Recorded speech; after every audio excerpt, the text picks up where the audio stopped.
Assalamualaikum warahmatullahi wabarakatuh. Perkenalkan, nama saya Meita Trimediani dari jurusan Pendidikan Bahasa Arab semester 4 kelas B. Sekarang saya akan membahas materi tentang khurujul khobar. Nah, apa saja sih poin-poin yang akan saya jelaskan atau yang akan saya bahas? Nah, yang pertama ada pengertian khurujul khobar, dan yang kedua ada macam-macam khurujul khobar. Untuk penjelasan selengkapnya, mari kita simak di slide berikutnya.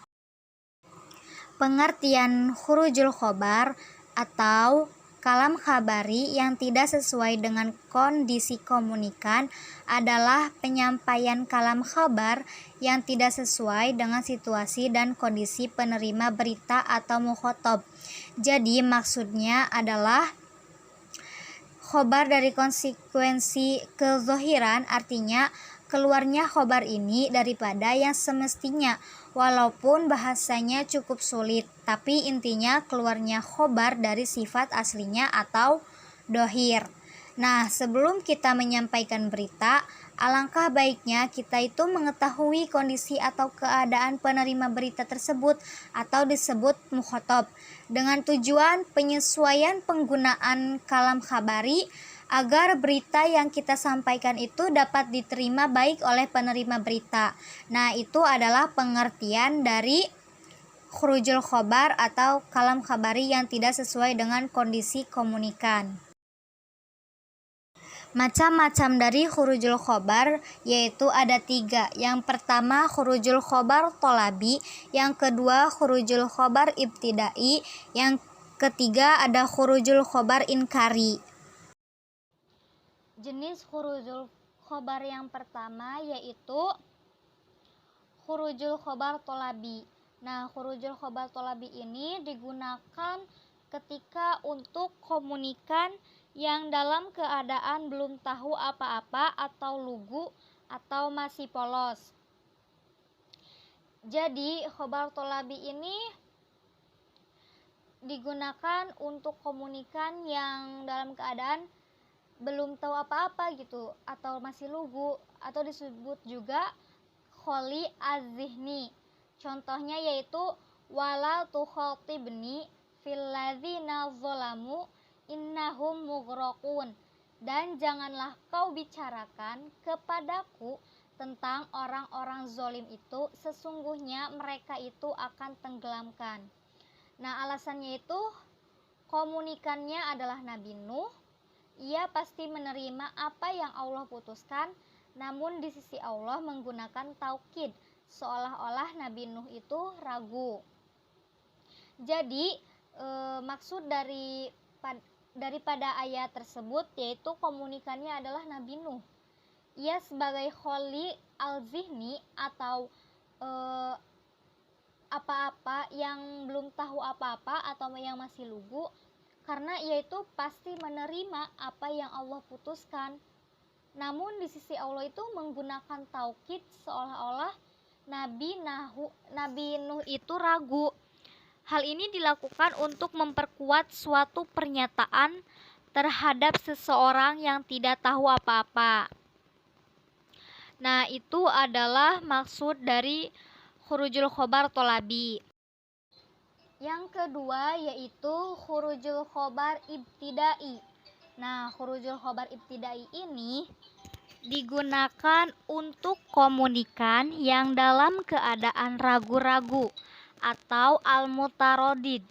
Contohnya Allahu maujud, dengan alasan ditujukan untuk mukhotob yang mengingkari bahwa Allah itu ada. Pada kalimat tersebut tidak terdapat pengukuhan. Nah, jadi maksud dari contoh tersebut yaitu jenis ini adalah jenis khurujul khobar ibtidai. Nah, keadaannya itu adalah mungkir, al-mungkir. Kenapa? Karena pada kalimat tersebut tidak terdapat pengukuhan, di mana ketika khobar ditujukan untuk orang yang ingkar harus disertai minimalnya 2 pengukuhan. Nah, itu adalah jenis huruful khobar ibtidai. Yang terakhir yaitu huruful khobar inkar atau mungkir. Nah, jadi maksud dari jenis ini yaitu tidak percaya ya. Contohnya adalah contoh seperti firman Allah dalam surah Al-Baqarah ayat 163 yang bunyinya wa ilahukum ilahun wahidun. Dengan alasan pernyataan Allah, kalimat tersebut terdapat dua pengukuhan yang seharusnya ditujukan kepada orang yang tidak percaya. Nah, jadi maksud dari pernyataan Allah di atas itu seharusnya disampaikan kepada seseorang yang kondisinya lugu atau polos atau mudah dipercaya, atau disebut juga kholi azihni, tanpa menggunakan pengukuhan. Akan tetapi bentuk khobar tersebut disampaikan kepada mukhotob yang kondisinya itu tidak percaya atau mungkir. Allah Subhanahu wa taala menyatakan keesaannya kepada orang kafir yang seharusnya pernyataan tersebut menggunakan minimal dua pengukuhan karena keingkarannya. Tetapi Allah Subhanahu wa taala tidak menggunakannya karena sebenarnya di hadapan mereka itu sudah terdapat bukti-bukti yang nyata gitu dan argumen-argumen yang pasti. Jika mereka mau mempercayainya, maka mereka tidak akan mengingkari keesaan Allah Subhanahu wa taala. Nah, itu adalah contoh daripada al-munkir. Sekian pembahasan materi tentang huruful khobar. Kurang lebihnya mohon maaf. Wassalamualaikum warahmatullahi wabarakatuh.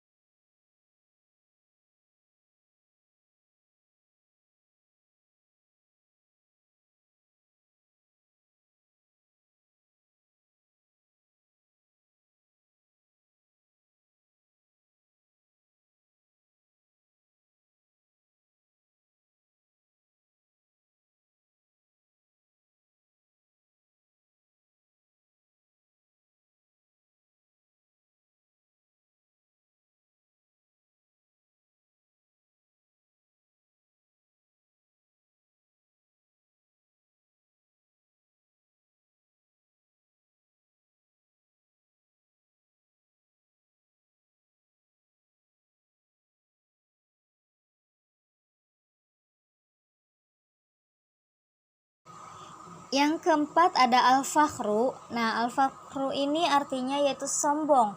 Sombong seperti perkataan Amru bin Kalsum yang artinya ya, jika seorang anak kami telah lepas menyusu, semua orang sombong akan tunduk menghormatinya. Nah, itu adalah jadi itu tuh al-fakhru itu tujuannya itu untuk tujuan kebanggaan gitu ya. Nah, yang kelima ada at-tabzir. At-tabzir ini adalah perbuatan halal yang dibenci Allah adalah talak. Contohnya itu ya, at-tahzir. Nah, jadi at-tahzir ini artinya itu untuk tujuan memberikan perhatian. At-tabzir itu ya. Yang keenam ada al-hadsu al-ahjad yang artinya untuk tujuan memotivasi atau membangkitkan.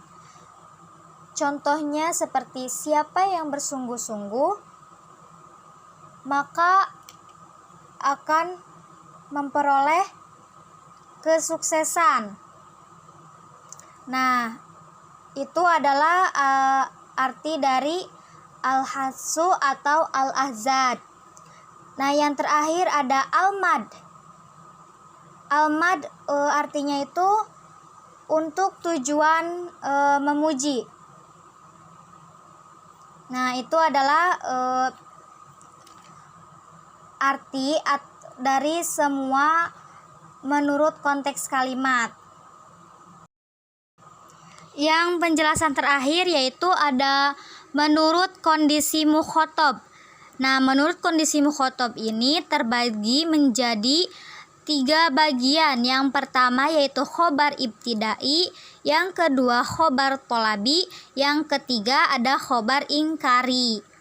Nah, khobar ibtidai ini atau permulaan ini yaitu apabila si mukhotob itu tidak ragu dan tidak mengingkari informasi yang disampaikan kholi atau alzin, ya disebutnya itu kholi atau alzin, maka kalimat khobar tidak mesti memakai alat taukid atau penegas. Contohnya as-sayyaratu saqitatan fil wadi.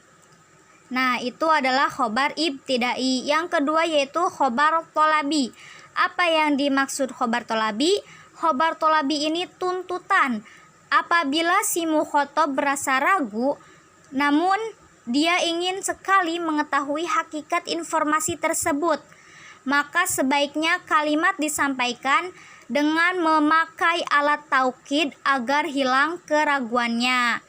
Contohnya yaitu inna sayyarotun saqitoh.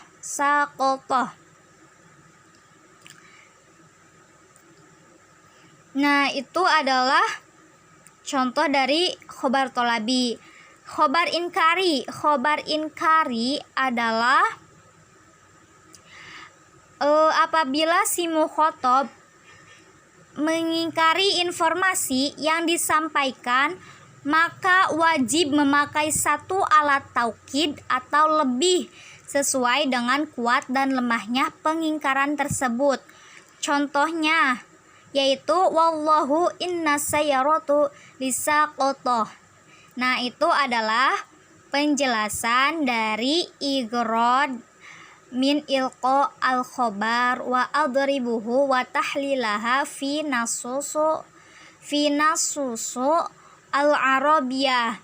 Nah, itu adalah penjelasan dari saya. Sekian dan terima kasih. Kurang lebihnya mohon maaf. Wassalamualaikum warahmatullahi wabarakatuh.